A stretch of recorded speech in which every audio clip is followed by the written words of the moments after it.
Ayan, iti-try natin 'tong shampoo na Hosoku. Kasi maganda daw 'to sa buhok. Nakakapagpakapal siya. Tsaka nakakapagpatubo daw 'to.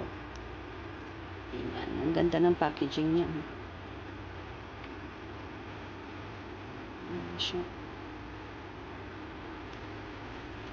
Ito naman yung kanyang conditioner.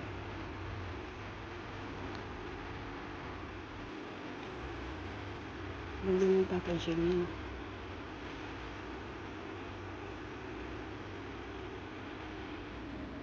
Ang logo niya, ang ganda ng logo.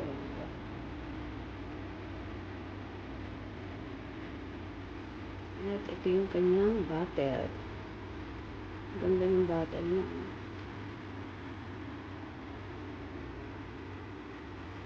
Ganda ng bottle niya.